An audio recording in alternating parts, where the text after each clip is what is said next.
Hey guys, what's up? I just wanted to do another Phalloplasty Q&A video.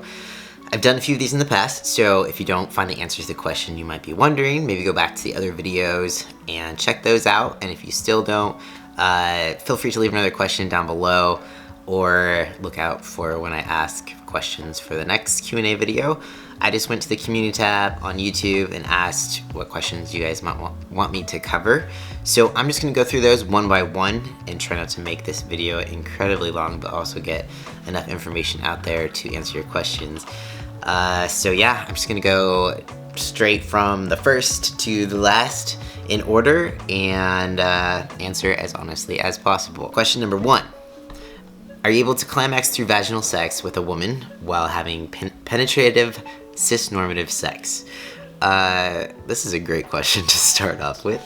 Hi mom. So when it comes to this question, this is gonna be one that I'm probably gonna have to get back to you on. I'm basically a born again virgin and I couldn't tell you. I do want to say, however, my implant surgery is September 12th. I'll know more at some point in my life. I can also know more between, you know, pre-implant, post-implant. A lot of people question, like, what do you do if you don't have the implant? How do you have sex? And all that sort of fun things. You know, like, there's more than penetrative sex. First off, don't forget that. Second of all, there's things like this. Okay, so this is the elator. Let me see if I can show you the little logo thing. So it comes in this little package. It says the elator on it. I don't know if you can see that. So this is basically an external boner device. So before you have the implant, you can give this a try. I have not given it a try yet, so I can't give you like a good review. Maybe sometime in the future, but for right now, I just want to show what it looks like. It looks very strange, and yeah, believe it or not, this is like $300. So is it worth it? I can't tell you that yet, but I will when I can, if I can, all those fun things. I'm really bad at talking about sex, so that'll be interesting. I'm gonna move on to the next question, but yeah, if you're interested, this is the elator. I will get back to this question. Hey Cody, I'm wondering if you might be able to explain how a skin graft works and how the area where they took the skin graft healed. Okay, so I couldn't explain to you exactly like the absolute details of how the skin graft works, but they took skin from my arm and fat and nerves and an artery from my arm to create my phallus. And after they took that piece of skin from my arm, they covered it with a piece of skin from my leg. I'll show you how that healed. They took that skin from my leg, this thigh specifically. You can't really tell at all that it healed up really, really well. It was a pretty thin layer of skin, and that is also possibly why I had so much tightness with my arm. So depending on who your surgeon is, you could have a thicker graft. It could take longer for your leg to heal. Mine healed pretty fast, but it was a thin layer, so keep that in mind. Yeah, so I'm gonna move on. Hopefully that answered a little bit of your question. This question is about sensation, how long it takes for me to feel anything, if I can feel anything during sex, etc. So sensation, well, I'll say, you know, the sex thing I'm not an expert in yet, but I do have erotic sensation. The left side isn't as great as the right side. I'm almost 2 years post-op, so I feel like I've hit my, you know, the max of how much sensation I'm gonna gain at this point. I can feel like hot and cold at the base of my phallus, but not so much the tip. And it took about 6 weeks, and so I started feeling little like prickly sensations kind of thing, and then it was probably around, definitely by the 12-week mark, I could feel sensation at the top of my phallus, and then like things like facing the shower were really uncomfortable. The shower water hitting my phallus was super weird, and I just couldn't do it for a bit. Now it's normal, like my body's used to the sensation now. It was very strange having the experience of nerves growing and stuff like that. But right now I would say The sensation is good. There is a little bit of give and take when it comes to this surgery. It's like not, it's a little bit dulled, or a lot bit dulled compared to what it was before. You know, pre-surgery, it's like sensation is great, it's amazing, that sort of thing. Post-op, it's great, but it's dulled. But I feel like there's a little bit of a balance of sacrifice. So if you're someone who, let's say, okay, for me, for example, sensation is great, insecurity, not so great, getting off, not so great.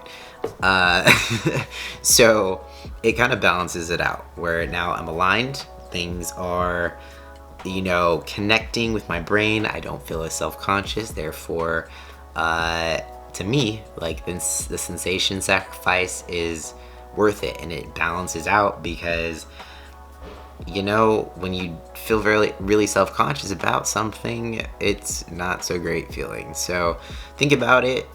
This is something to consider when you're going into the surgery. If sensation is really important to you, and you're not super insecure about things, then maybe don't go for phalloplasty. Maybe metodioplasty is something that would be more preferable for you, or maybe nothing at all. It's all your decision. There's tons of things to weigh your pro and cons list about. I was definitely more set on being able to stand a pee and size and aesthetic overall, so that's kind of basically why I went the route I did. And I think that although sensation is not as good as it was pre-surgery, like it balances out for me. So that could be you too, could be not, I don't know. Moving on. Do they let you, okay, so does Dr. Chen let you choose the size of your phallus? So yes and no. You can request basically a size, but there's no guarantee that they can get that for you, because it does depend a lot on your anatomy. It depends on, like, girth depends on your anatomy, how much fat is in your arm. Length depends on the size, like length and whatever of your arm. So you can always be like, yo, I want like a 9-inch dick, and they can be like, okay, we'll try for that, but there's no guarantee. They usually use a template, which is around 5 inches.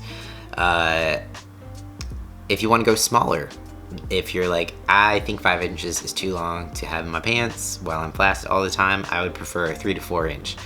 That is more doable than going bigger. So I would say just voice what you want, and I'm sure they will try their hardest to get you what you want, but nothing is guaranteed. Second part of that question was, I also don't like to wear underwear. Do you know how long after surgery I'll have to wear underwear for? So you have to keep your dick propped up a good, like, depending on your healing process, a good 4 to 6 weeks kind of thing.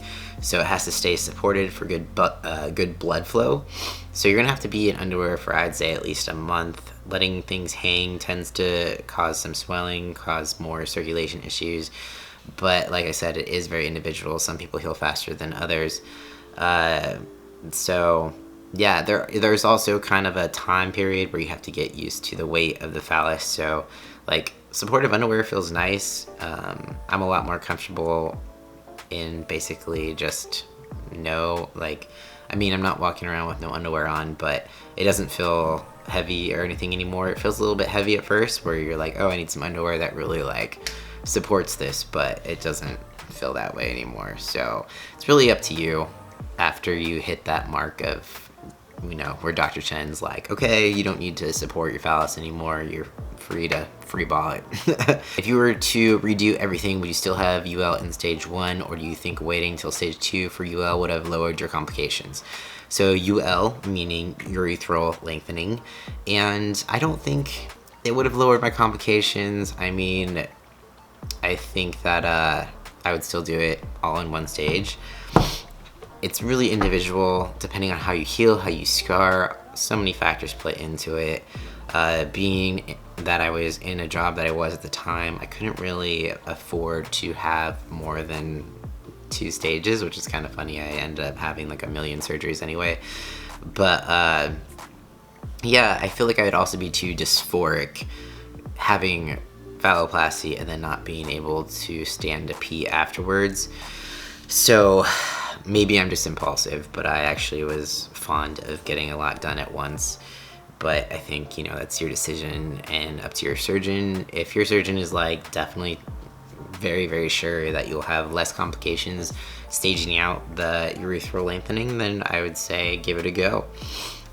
Could you please give more information about using alloderm for increasing phallus girth, pros and cons, and the difference between that's a really hard word to say, alloderm and Integra? Okay, so alloderm is something they put in my phallus to increase the girth because I don't have a lot of fat on my very, very thin skin here. So they gave me some alloderm in my phallus, which is just, I think it's just like cadaver. Yo, I don't even, I I should have Googled this beforehand. But Integra is what they use for my arm. So alloderm went in my penis, Integra went on my arm. Both of these things I do not recommend. The Bunkie Clinic does not use either of these things anymore, I believe, or they never did. Integra has left me with some very, very tight skin graft issues, and alloderm, I don't have any negative effects from that, I don't think. The possibilities are that you could not have the erectile device, but I've had friends who had alloderm used on them and they were able to get the erectile device just fine, so I think I'll be good. But that was one of the things that Dr. Chen told me before getting that, was that it could make it so that I wouldn't be able to have an erectile device, but I went for it anyways because girth, you know. And at the time I didn't think I wanted an erectile device anyway. So if you're thinking about alloderm or etc., just talk to your surgeon, see what they think, if they still use it, that sort of thing. Do you plan on getting a tattoo over your scarring once there's nothing left to do?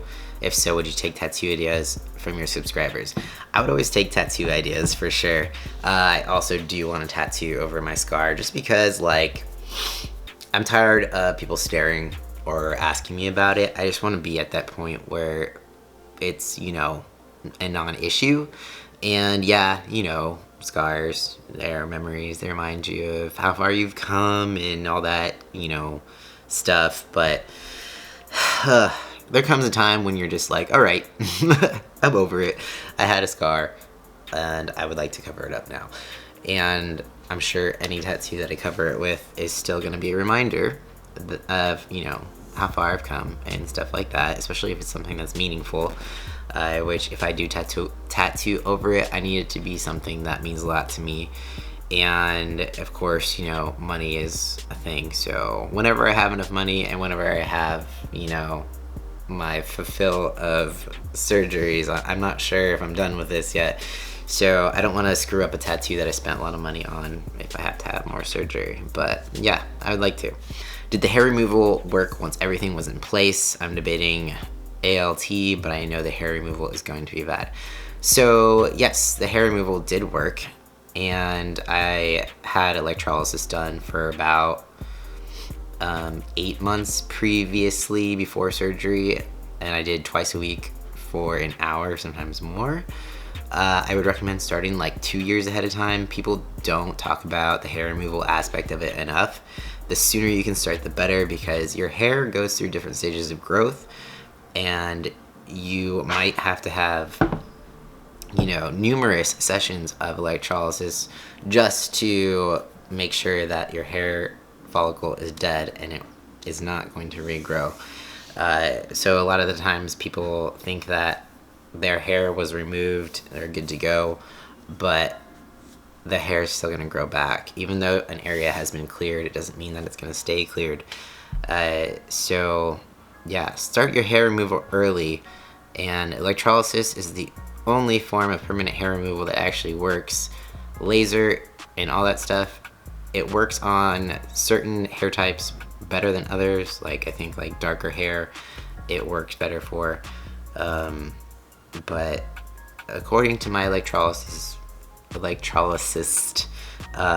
it's the only form of permanent hair removal. So just go with electrolysis. How many stricture repairs have you had and what kind? I lost count, to be real. I had 2 urethroplasties. I had one where they like cut it out with a laser.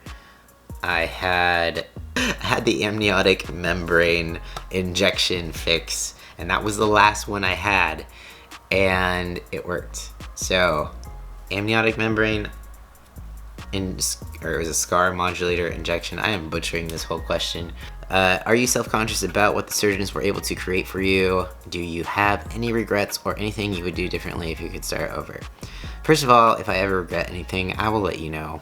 You don't have to keep asking this question. I get it so much, and like, you know, no shade, but I'll be honest if I regret something. Am I self-conscious about it? I mean, to an extent, because it's still, you know, it's phalloplasty. It's not like I was born with a penis, so there's gonna be some differences there. I feel like if I'm in any sort of situation where I have to show someone, or you know, relationships, I kind of always give like a warning, or I'm just like, yo, you know, it's a little bit different down there.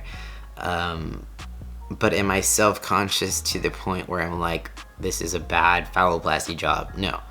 So that's just kind of my honest answer there. Yeah, I wouldn't do anything differently starting over, besides maybe just kind of wishing that I had the Bunky Clinic as my original microsurgeons. Do you plan to get more reconstructive procedures for your arm in the future, possibly tattooing? Oh, so it's the same. So tattooing, yes. Reconstructive stuff for my arm, not unless I have to. I know that you said a while back that at the site of the arm graft you couldn't detect temperature. Is that still true? Did any of your more recent surgeries, like lymphatic reroute, affect your sensation or temperature? No. Okay, so I can't feel anything on this part. I burned myself right here not too long ago. Didn't feel anything. I just had like this red spot on my wrist, and I was like, what is that? Oh, yeah. I burned myself with a steamer. So, no, I can't feel any touch, temperature, anything like that. Up here, I can feel temperature now. On my thumb, no, I can't. So, yeah. It's still the same. It's gonna be forever that way, unfortunately. What does it feel like when you wake up from stage 1? Weird. You're under anesthesia for about 8 hours, but it still feels like 3 seconds. It's weird how when you go under for anesthesia, it doesn't matter if you're under for 30 minutes or 8 hours. It mostly all just feels the same as far as like time travels. The only difference is probably about like a few hours after waking. The longer you're under, the longer it was for me, the longer I'm under, the more likely I am to experience nausea. So that is usually a thing for me when I'm under for a long time. Waking up from stage 1, the first thing I felt was my arm. It was throbbing. It was the most painful. But honestly, they do keep you pretty comfortable, or as comfortable as possible. They give you plenty of pain meds. But the arm was definitely the thing that hurt the most for me, because it was throbbing, and the pain meds didn't really touch it much, and I could feel my thumb went numb when I was in the hospital, and it kind of freaked me out, and it never came back. So yeah, waking up, it's just basically like, holy shit, I'm alive.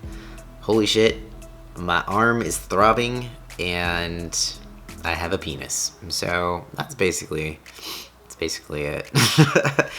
Yeah, so that's basically all the questions. If you guys have anything else that you want me to cover, feel free to leave them down below. And yeah, thanks so much for watching. Peace out. I will see you next time.